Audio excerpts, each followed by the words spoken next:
આપણા યુવાનો ધીમે ધીમે મૃત્યુ તરફ આગળ વધી રહ્યા છે અને હું તેમને મારી નજર સામે મરતા જોઈ શકતો નથી. આ શબ્દો સાથે મક્કમ રહીને આપણા દેશમાં જ એક રાજ્યમાં ઐતિહાસિક નિર્ણય લેવામાં આવ્યો છે. ગુટકા અને પાન મસાલાના વેચાણ પર સંપૂર્ણ પ્રતિબંધ લાદવામાં આવ્યો છે અને આવી જ રીતે ગુજરાતમાં પણ ફાકી સહિતના પાન મસાલા પર પ્રતિબંધ મૂકવામાં આવશે કે કેમ?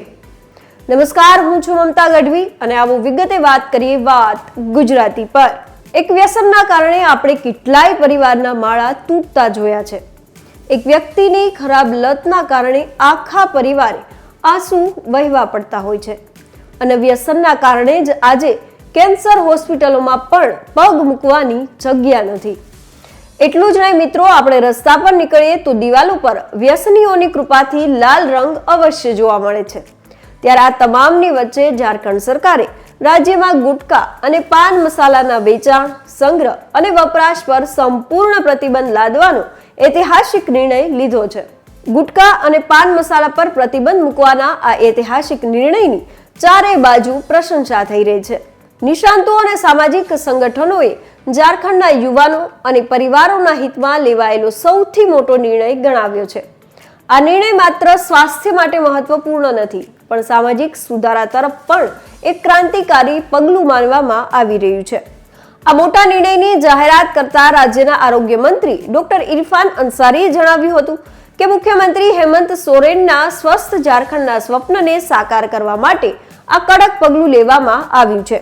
આ પ્રતિબંધ માત્ર એક નિયમ નથી, પણ ઝારખંડના યુવાનોને ડ્રગ્સના વ્યસનના ચુંગાલમાંથી બચાવવા માટે એક ક્રાંતિકારી પહેલ છે. વધુમાં અંસારીએ જણાવ્યું હતું કે આરોગ્ય સાથે રમત કોઈ પણ કિંમતે સહન કરવામાં આવશે નહીં. ગુટકા અને પાન મસાલાના કારણે કેન્સર જેવા જીવલેણ રોગો ઝડપથી વધી રહ્યા છે. આપણા યુવાનો ધીમે ધીમે મૃત્યુ તરફ આગળ વધી રહ્યા છે અને હું તેમને મારી નજર સામે મરતા જોઈ શકતો નથી. એક ડોક્ટર હોવાના કારણે હું જાણું છું કે આ ઝેર શરીરને કેટલી હદ સુધી નષ્ટ કરી શકે છે. જ્યારે જનતાએ મને આરોગ્ય મંત્રી બનાવ્યો છે ત્યારે મારી પહેલી ફરજ તેમના જીવનનું રક્ષણ કરવાની છે.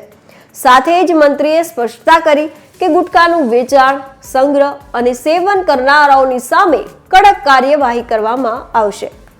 ગુટકા માફિયાઓ અને ગેરકાયદેસર વેપારીઓ પર ખાસ ધ્યાન રાખવામાં આવશે.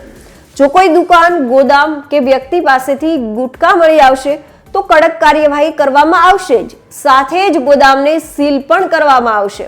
આ આદેશનું કડક પાલન કરવા આરોગ્ય વિભાગ અને વહીવટી તંત્રને કડક સૂચનાઓ પણ આપવામાં આવી છે.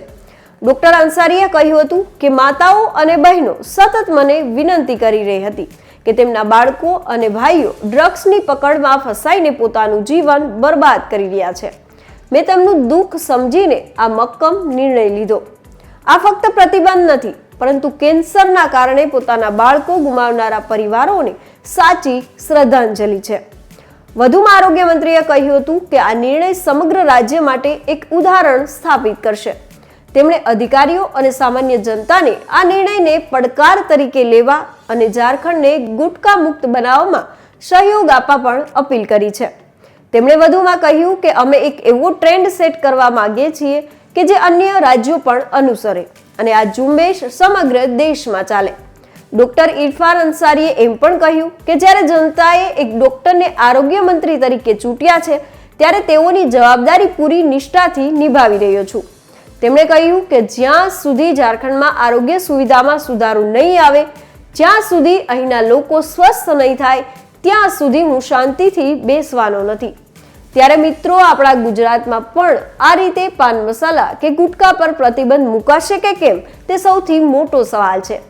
કારણ કે એક અહેવાલ મુજબ ગુજરાતમાં આશરે 2.5 કરોડ લોકો તમાકુ યા બીજી રીતે વ્યસની હોવાનું મનાઈ રહ્યું છે. કારણ કે સંતાનોને ચોપડી ન હોય તો ચાલે, પણ એ જ બાળકના પિતાને ફાંકી વિના નથી ચાલતું. એ આપણી વાસ્તવિકતા છે. તો તમે શું માની રહ્યા છો? ગુજરાતમાં પણ આવો પ્રતિબંધ લાદવો જોઈએ કે કેમ? કોમેન્ટ બોક્સમાં જરૂર જણાવજો. તો અત્યારે બસ આટલું. ફરી કંઈક આવી અજાણી વાતો કરતા રહીશું અને મળતા રહીશું વાત ગુજરાતી પર.